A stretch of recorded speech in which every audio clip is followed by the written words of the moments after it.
Welcome to Lunchbox Sessions, bite-sized industrial training. Hello, this is Carl from lunchboxsessions.com, and this will be a brief tutorial on charge pressure as it relates to closed-loop hydrostatic pumps.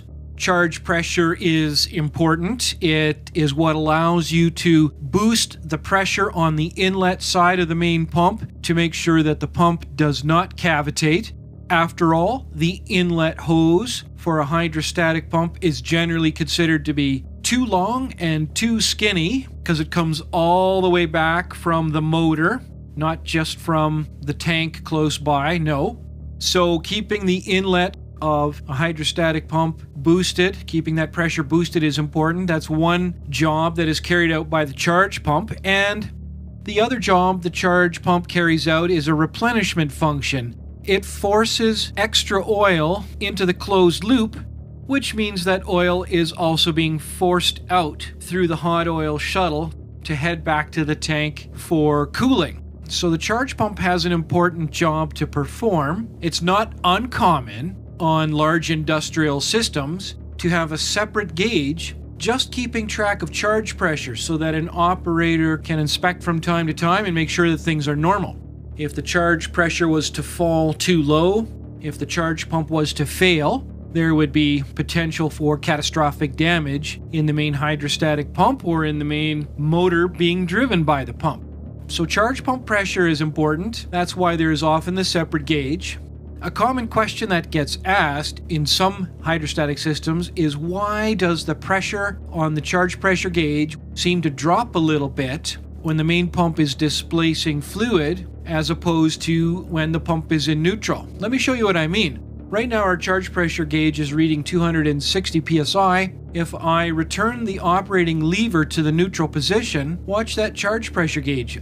It went up to 300 psi. And we're not turning the motor right now, and in fact both sides of the main loop up here on the A loop gauge, 300 psi, and same pressure on the bottom of the loop, also 300 psi. So all gauges are currently reading the same value. And no coincidence to find out that that is the setting of the charge pump relief valve. That's generally a relief valve that is internal to the hydrostatic drive case. And somewhere inside, there may be an adjustment screw on the outside, but there it is, a 300 psi setting for the charge pump relief valve.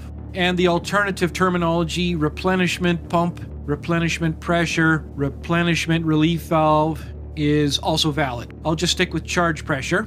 So right now, our charge pressure gauge is reading the setting of the relief valve that is open for that smaller charge pump. There's nowhere else for the flow to go right now, because when the pump's displacement is put in neutral, the charge pump pushes against the A and the B side of the loop.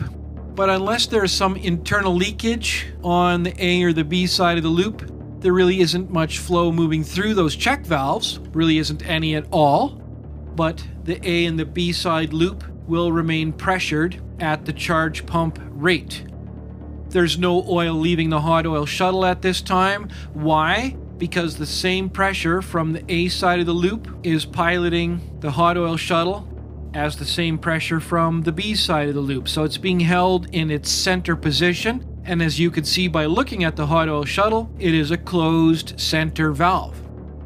So there's nowhere else for the charge pump flow to go at this time other than over the charge pump relief valve.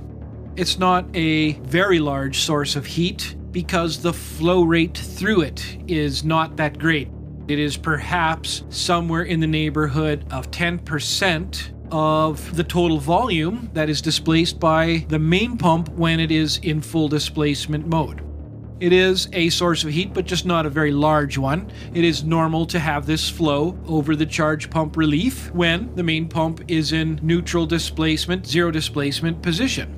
But again, we'll notice that the charge pressure value on the charge pressure gauge will drop a little bit when we put the pump into displacement mode.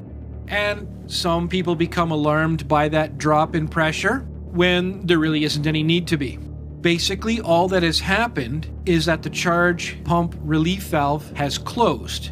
Well, if the charge pump relief valve closed, that must mean there's an easier path somewhere. Indeed, there is. If we follow the charge pump flow and find out that is being used to replenish and charge the return side of the closed loop. That's normal. We find out that the pressure on the return side of the closed loop is being held at 260 by the hot oil shuttle relief valve over here on the right side of the circuit. It's set to 260.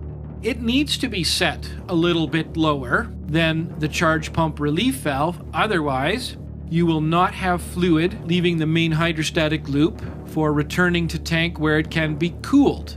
So it's important to let fluid out of the hydrostatic loop, and in fact, the flow from the charge pump has to go somewhere. So that is why the charge pump pressure gauge reads 260 psi and not 300 for this particular system, when the lever that adjusts pump displacement is forcing the pump to put out a displacement, in this case on the main A side of the loop.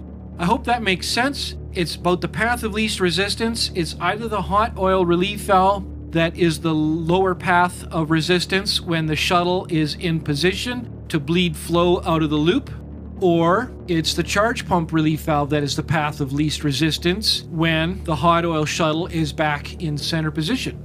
On some hydraulic systems, the difference between the charge pump relief and the hot oil shuttle relief may be much closer together yet. And so in some cases, it's not that noticeable on the charge pressure gauge. And so the operator doesn't notice it. But it is pretty normal to notice that needle on the charge pressure gauge to drop at least a tiny little bit when the pump is in drive. Hey, I hope you found that useful. Thanks for watching. We have hundreds of interactive resources like this live schematic, so you can try out your wild ideas without blowing anything up. Get started at lunchboxsessions.com.